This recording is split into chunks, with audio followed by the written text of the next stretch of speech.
and will not give him up. He may thus fear me, and let the body go. At the same time, I will send Iris the great Priam to bid him to the ships of the Iliads, and ransom his son, taking him with such gifts for Achilles as may give him satisfaction. Silver-footed Thetis did as the god had told her, and forthwith down she darted from the topmost summits of Olympus. She went to her son's tents, where she found him reverting bitterly, while his trusty comrades round him were busy preparing their morning meal, for which they had killed a great woolly sheep.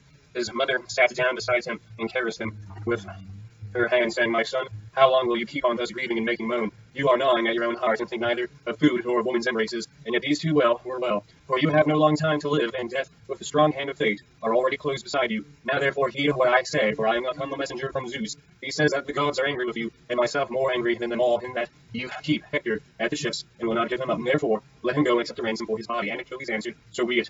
If Olympian Zeus of his own motion thus commands me, let him that brings the ransom bear the body away." Thus the mother and son talked together, as the ships in a long discourse with one another. Meanwhile, the son of Cronos sent to Iris, the strong city of Ilium. "Go," said he, "fleet Iris, from the mansions of Olympus, and tell King Priam in Ilium that he is to go to the ships of the Iliads, and free the body of his dear son. He is to take such gifts with him as shall give satisfaction to Achilles, and he is to go alone with no other Trojan, save only some honored servant, who may drive his mules and wagon, and bring back the body of him from noble Achilles has slain. Let him have no thought nor fear of death in his heart, for we will send a slayer of Argus to escort him, and bring him with the tent of Achilles. Achilles will not kill him, nor let another do so, for he will take heed to his ways and sin not, and he will entreat us suppliant with an honorable courtesy." On this Iris, fleet as the wind, set forth to deliver her message. She went to Priam's house, and found weeping and lamentation therein. His sons were seated round their father in the outer courtyard, and their raiment was wet with tears. The old man sat in the midst of them, with his mantle wrapped closer about his body, and his head and neck all covered with filth, which he had clutched as he lay groveling in the mirror. His daughters and his sons' wives went wailing about the house, as they thought of the many and brave men who lay dead, slain by the Argives. The messenger of Zeus stood by Priam, and spoke softly to him, but fear fell upon him as she did so. "Take heart," she said, "Priam, offspring of Dardanus, take heart and fear not. I bring no evil tidings, but am minded well towards you. I comes a messenger from Zeus, who, though he be not near, takes thought for you and pities you. The Lord of Olympus bids you go and ransom noble Hector, and take with you such gifts as shall give satisfaction to Achilles. You are to go alone with no Trojan, save only honored servant, who may drive your mules and wagon, and bring back to the city the body of him who noble Achilles has slain. You are to have no thought nor fear of death, for Zeus will send the slayer Argus to escort you.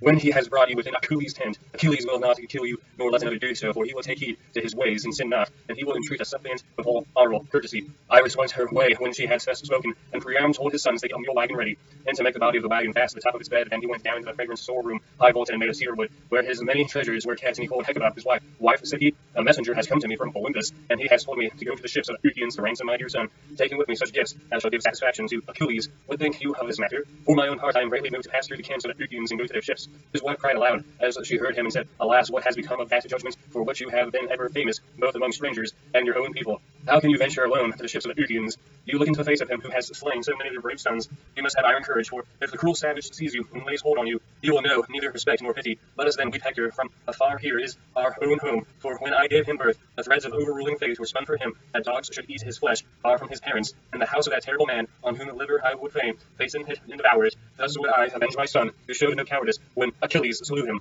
and thought neither of flight nor of avoiding battles, as he stood in defense of Trojan men and Trojan women." Then Priam said, "I would go, do not therefore stay me, nor be as a bird of ill omen in my house, for you will not move me. Had it been some mortal man who had sent me, some prophet or priest, who divines from sacrifice, I should have seen some false and have given him no heed. But I now have heard the goddess and seen her face to face, therefore I will go, and her saying shall not be in vain. If it be my fate to die at the ships of the Iliads, even so would I have it. Let Achilles slay me, that I may at first have taken my son in my arms and mourn him to my heart's comforting." So saying, he lifted the lids of his chest, and took out 12 goodly vestments. He took also 12 cloaks of single fold, 12 rugs, 12 fair mantles, and equal number of shirts. He weighed out 10 talents of gold, and brought moreover 2 burnished tripods, 4 cauldrons, and a very beautiful cup, which the Thracians had given him when he had gone to them on an embassy. It was very precious, but he grudged not even this, so eager was he to ransom the body of his son. This he chased all the Trojans from the court, and rebuked them with words of anger. "Out," he cried, "shame and disgrace to me you are. Have you no grief in your own homes, that you are come to plague me here? It is a small thing, think you, that the son of Cronus has sent this sorrow upon me, to lose the bravest of my sons? Nay, you shall prove it in person, for now he is gone, the Iliads will have easier work in killing you. As for me, let me go down within the house of Hades, ere mine eyes behold the sacking and wasting of the city." He drove the men away with his staff, and they went forth as the old man sped them. Then he called to his sons upreading Helenus, Paris, noble Agathon, Amnon, Antiphonus, Politus, of the loud battle cry Deiphobus, Hippothos, and Dios. These 9 did the old man call near him. "Come to me at once," he cried, "worthless sons, who You and shame. Would that you had all been killed at the ships rather than Hector. Miserable man that I am, I have had the bravest sons in all Troy, noble Nestor Troilus, the dauntless charioteer, and Hector, who was a god among men, so that one would have thought he was son to an immortal. Yet there is not one of them left. Ares has slain them, and those of whom I am ashamed are alone left me, liars and light of foot, heroes of the dance, robbers of the lambs, and kids from your own people. Why do you not get a wagon ready for me at once, and put all these things upon it, that I may set out on my way? Thus did he speak, and they feared the rebuke of their father. They brought out a strong mule wagon newly made, and set the body of the wagon fast on its bed. They took the mule yoke from the peg on its tongue, a yoke of boxwood with a knob on the top of it, and the rings for the reins to go through. Then they brought a yoke man 11 cubits long, to bind the yoke to the pole. They bound it on at the far end of the pole, and put the ring over the upright pin, making it fast with 3 turns of the band on either side of the knob, and bending the thong of the yoke beneath it. This done, they brought from the store chamber the rich ransom that was to purchase the body of Hector, and they set it all orderly on the wagon. Then they yoked the strong harness mules with which the Mysians had on time, given as a goodly present to Priam. But for the Priam himself they yoked horses, which the old king had bred, and kept for his own use.